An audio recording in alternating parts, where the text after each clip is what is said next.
What is going on YouTube? Welcome to the channel. This is Raymond making another video, a car dealer life video regarding the auto auction. So we're going to talk about the auctions, the do's and the don'ts. I got 4 steps for y'all that I want you to implement in your day-to-day and go into auctions. And I want to see if your morale improves regarding being at the auctions. So here we go. And that's on. Okay, I can see. All right. Tip number 1: always go to the auction before the auction starts to test the vehicles. Whether you have $100,000 in the bank or $2,000 in the bank, you should always want to know what it is that you're buying. Okay, you want to know how much reconditioning the vehicle may need, and if that is worth it. You know, what will be your net profit after the reconditioning. That is to let you know, hey, I can buy this car. Or if it's too far gone, it may be a situation where, hey, I can't personally touch this car because I like to make XYZ on my vehicles. So get clear on that. Number 2, have a list of vehicles, makes and models that you enjoy selling, that you have been proven to sell, that it works for you, your profit margins are strong, your days on markets are low.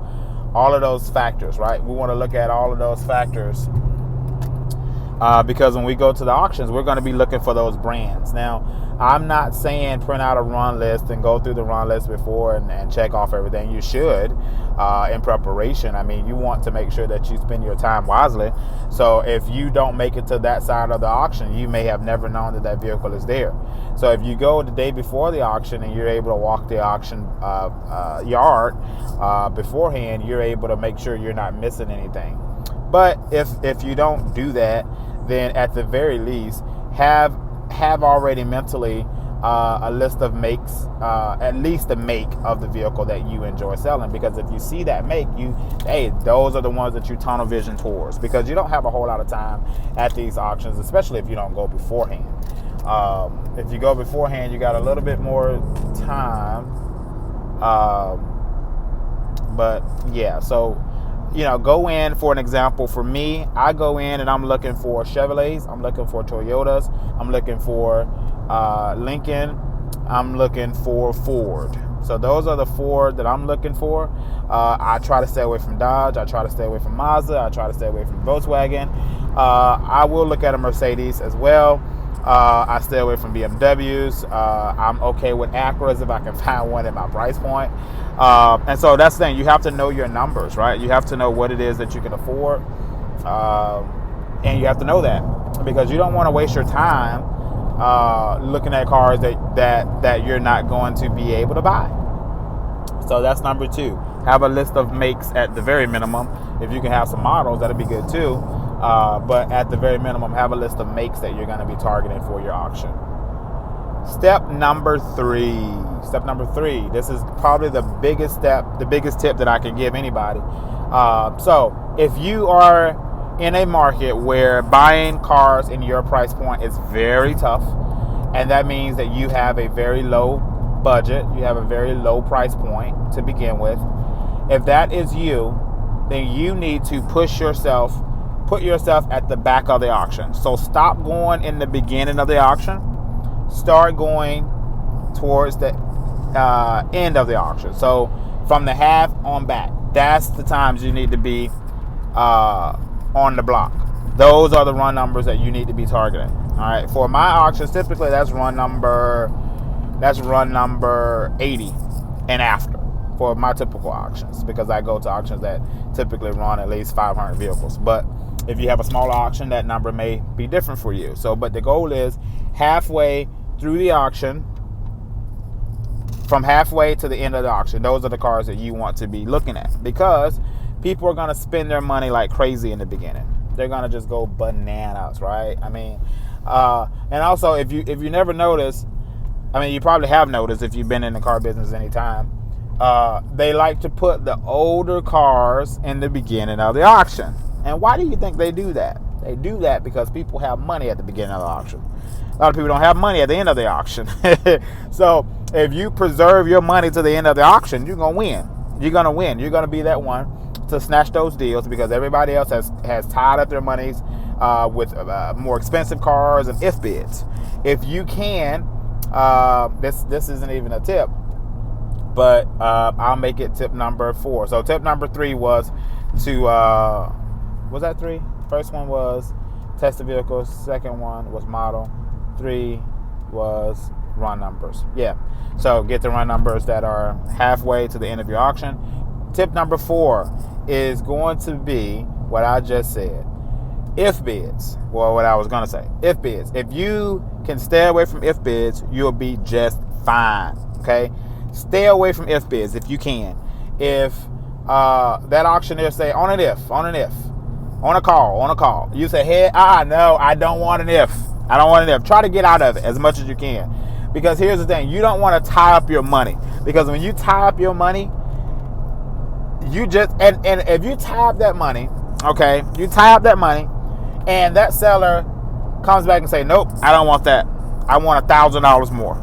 You've just wasted your freaking time. Excuse my language. You just wasted your dang on time. So try not to waste your time at all. Try to stay away from if bids at all possible.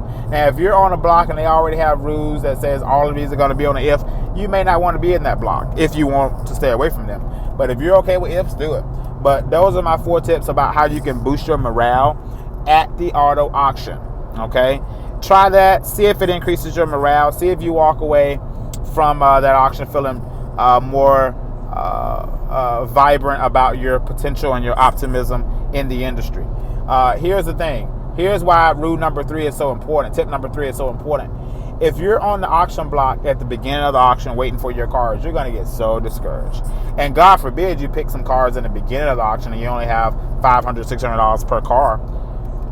In Atlanta, you're going to lose. So if your market is anywhere like Atlanta, you better stay away from the beginning of the auction because you're going to get so disappointed. You're going to get so discouraged. You're going to want to get the hell out of the auction, period. Because you're not going to be feeling your best. Either that going to happen, or the other thing that's going to happen is you're going to buy on impulse. Because you're going to say, okay, that's tip number 5. I got it. Tip number 5, I got another tip. I'm going to say this while I'm thinking about it. Tip number 5 is do not come to the auction with the purpose of buying cars. I know that sounds crazy. I know it sounds crazy. But you have to. You cannot go to an auction saying, I'm going to walk away with 2 cars. Or I got to walk away with 3 cars. You can't do that. You can't do that in the auction industry. I mean, in the car business. And going to and attending auctions, auto auctions. You can't. Because you're going to set yourself up to fail. And here's why I say you're going to set yourself up to fail. Because you're going to be looking for those cars.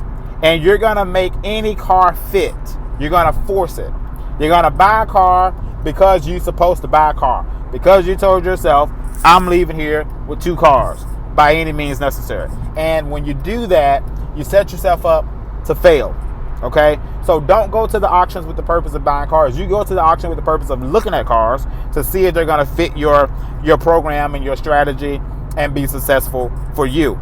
Okay? Because again, if you go and you tell yourself, I'm going to buy 4 cars, I'm going to buy 5 cars, you're going to mess around and buy a piece of shit. Guarantee you. Because you're not taking your time. You're buying on impulse. You're buying because you absolutely have to. Here's the unique thing about the car business. There's an auction every single day if you live in a big city. Now, if you live in a small city, it may not be every single day. But I'm pretty sure there's more than 1 auction in your town. If not, maybe you need to put your coins together and open up another auction house. But that would be my advice. Don't go to the auction looking for a car. You go to the auction looking for a deal. And if you can find a deal, you buy that car. If you can't find any deals, you get the hell out of there with your money and you go somewhere else where you can find a deal. That's just the way it works. That's the business, guys. You can't go to an auction saying you're going to buy a car. Don't work like that. It shouldn't work like that. I know for me it don't work like that. But you can take my advice. If you subscribe to the channel, take this advice, be constructive with it, use it for your benefit. And I want to hear back from y'all. Send me a message and say, hey, Raymond, that worked, man. That really helped me out. Let me know if it's working for you. Also, definitely subscribe to the channel. I'm going to be opening up a Facebook group and attracting dealers across the country. And let's see if we can build up build up a following. Let's see if we can really take it to the next level. So I'm on board for it. I want it to work out. So y'all help me out and let's see what we can do. But definitely take those 5 tips while attending the auctions and see if it improves your morale. Until next time, y'all take care. Sell some freaking cars, be successful, and have a good dang on time doing it, baby. All right, until next time, see ya.